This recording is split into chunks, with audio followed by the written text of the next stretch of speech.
Assalamualaikum warahmatullahi wabarakatuh. Saya Jaisim Utama dari Prodi BKPI kelas A. Saya di sini akan menjelaskan tentang peran teknologi informasi dalam bimbingan konseling. Peran teknologi informasi dalam bimbingan konseling adalah topik yang luas dan mencakup berbagai aspek. Berikut ini adalah beberapa materi yang bisa menjadi pembahasan tentang peran ilmu informasi teknologi dalam bimbingan konseling. Pertama, konseling daring. TI memungkinkan penyediaan layanan konseling secara daring melalui platform video konferensi atau obrolan daring. Ini memungkinkan konselor dan klien berinteraksi dari jarak jauh mengatasi hambatan geografis. Yang kedua, melalui aplikasi dan perangkat lunak konseling. Terdapat aplikasi dan perangkat lunak yang dirancang khusus untuk mendukung konseling. Ini termasuk aplikasi terapi mandiri, alat manajemen jadwal, dan alat pelacakan perasaan. 3. Telekonseling. Telekonseling menggunakan teknologi komunikasi jarak jauh seperti telepon atau video konferensi untuk memberikan layanan konseling. Ini bermanfaat bagi individu yang memiliki keterbatasan fisik atau tinggal di wilayah terpencil. Yang keempat, analisis data dalam konseling. TI memungkinkan konselor untuk mengumpulkan dan menganalisis data kesehatan mental klien dengan lebih efisien. Ini dapat membantu dalam merencanakan perawatan yang lebih efektif. Yang kelima, pendidikan kesehatan mental daring. Konselor dapat menggunakan platform daring untuk memberikan pendidikan dan informasi tentang kesehatan mental kepada masyarakat luas. Ini membantu dalam peningkatan kesadaran tentang isu-isu kesehatan mental.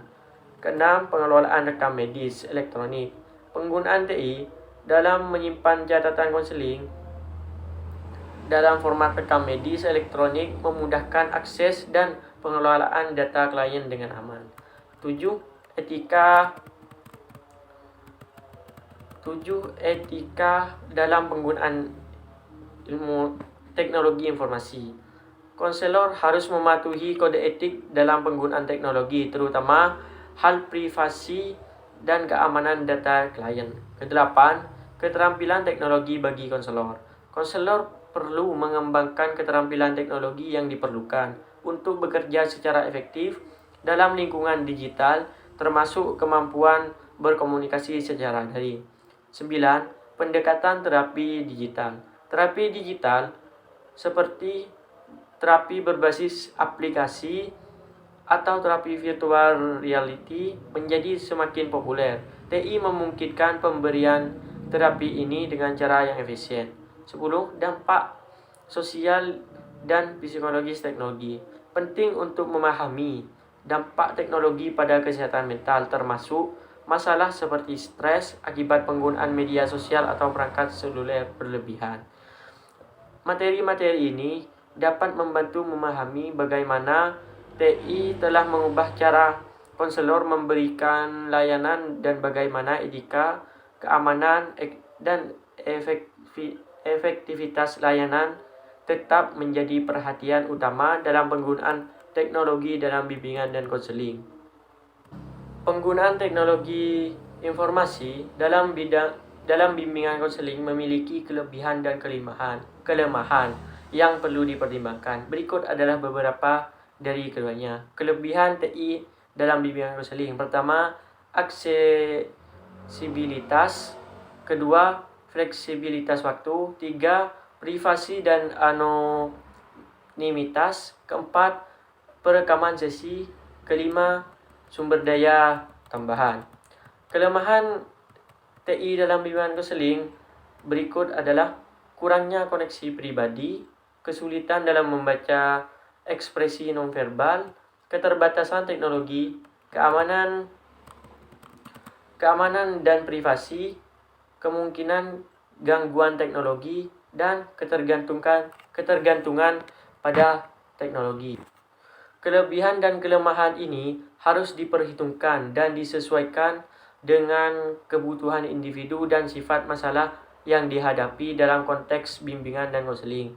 Teknologi harus digunakan sebagai alat yang mendukung proses konseling yang efektif dan etis.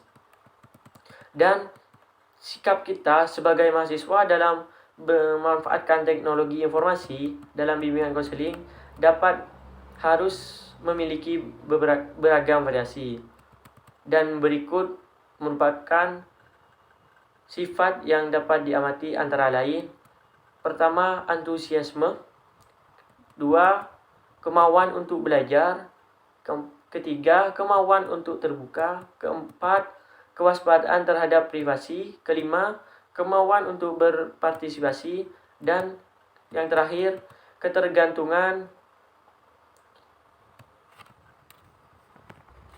Dan penting untuk diingat bahwa sikap mahasiswa dapat bervariasi berdasarkan pengalaman mereka, latar belakang budaya, serta jenis masalah yang mereka hadapi.